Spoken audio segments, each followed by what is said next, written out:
रावण द्वारा सीता हरण की कथा।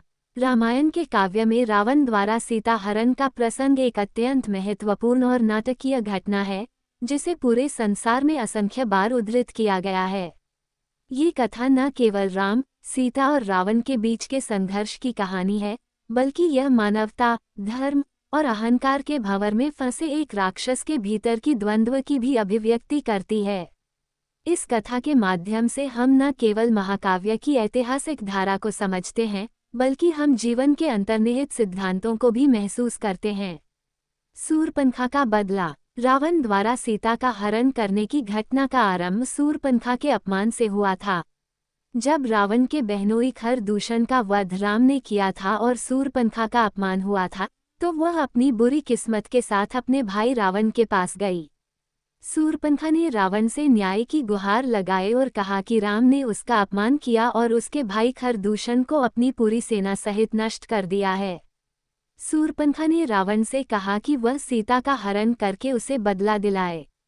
रावण, जो उस समय त्रिलोक का अधिपति था, अपने अहंकार और शक्ति के घमंड में चूर था। उसने शूर्पणखा की बातों को सुनकर यह ठान लिया कि वह सीता का हरण करेगा। रावण का अहंकार उसे यह विश्वास दिलाता था कि किसी साधारण मानव जैसे राम का ऐसा दुस्साहस उसके साथ न्याय करने के योग्य नहीं हो सकता। उसने ये ठान लिया कि वह राम की पत्नी सीता को हर हाल में उठा लाएगा और अपनी रानी बनाएगा।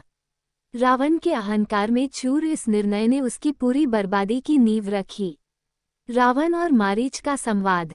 रावण ने अपनी योजना को सफल बनाने के लिए मामा मारीच से संपर्क किया।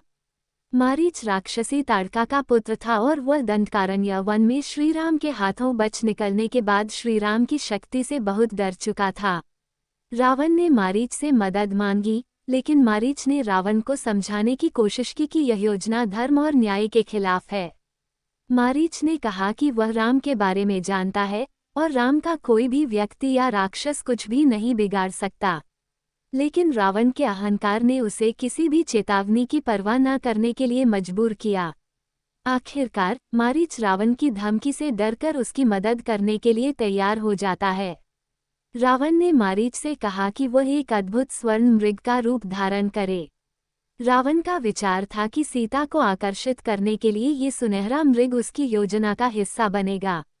सीता की इच्छाओं को पूरी करने के लिए रावण ने मारीच को यह निर्देश दिया कि वह स्वर्ण मृग के रूप में राम और लक्ष्मण के पास जाए और उन्हें शिकार करने के लिए प्रेरित करे, ताकि रावण उस समय सीता का हरण कर सके।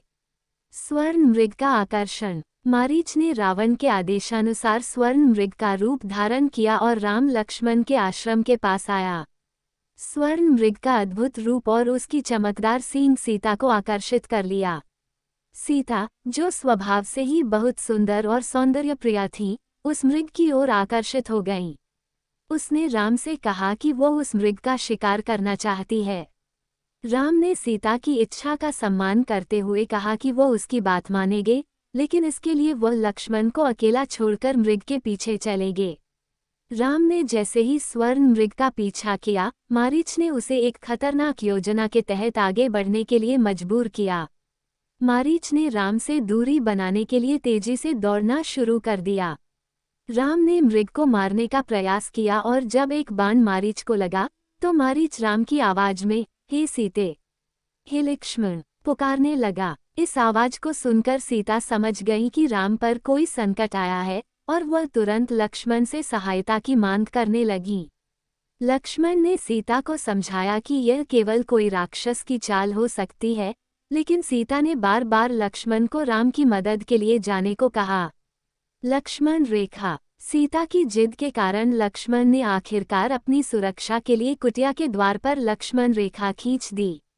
लक्ष्मण ने सीता से कहा कि कोई भी इस रेखा को पार करेगा, चाहे वह असुर हो या देव, वह जलकर भस्म हो जाएगा।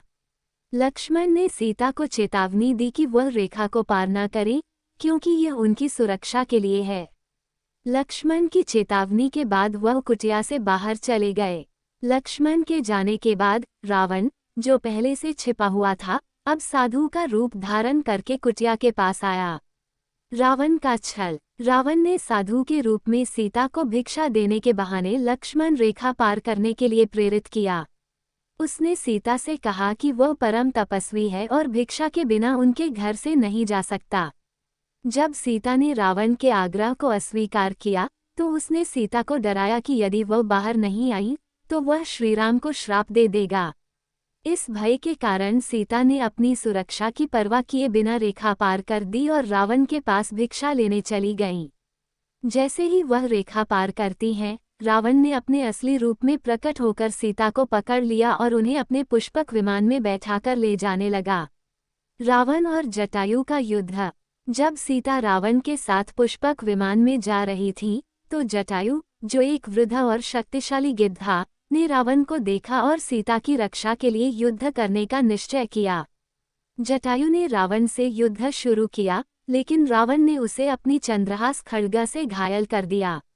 जटायु ने अपनी पूरी ताकत से रावण का सामना किया, लेकिन अंत में वह घायल होकर गिर पड़ा।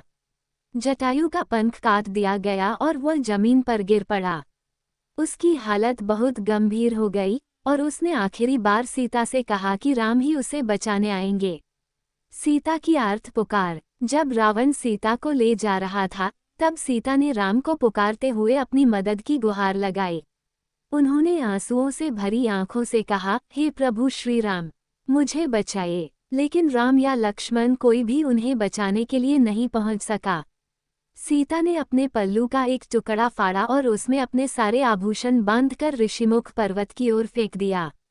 उन्होंने ये संदेश भेजा कि अगर राम उन्हें ढूंढते हुए आए तो वह ये जान ले कि रावण उन्हें उठा ले गया है। उनके दिल में गहरी पीड़ा और निराशा थी, लेकिन वह अपने पति की खोज में अडिग थीं। निष्कर्ष। रावण द्वारा सीताहरण की यह कथा केवल एक व्यक्तिगत निंदा या शत्रुता का परिणाम नहीं है, बल्कि यह धार्मिक और सांस्कृतिक धारा में एक महत्वपूर्ण मोड़ है। रावण का अहंकार और उसकी क्रूरता उसकी गिरावट का कारण बना, जबकि राम और सीता के बीच की निष्कलंक भक्ति और प्रेम ने भविष्य में उसे विजय दिलाई। ये कथा हमें ये सिखाती है कि अहंकार और अत्याचार अंततः विनाश का कारण बनते हैं और सत्य और धर्म की विजय होती है।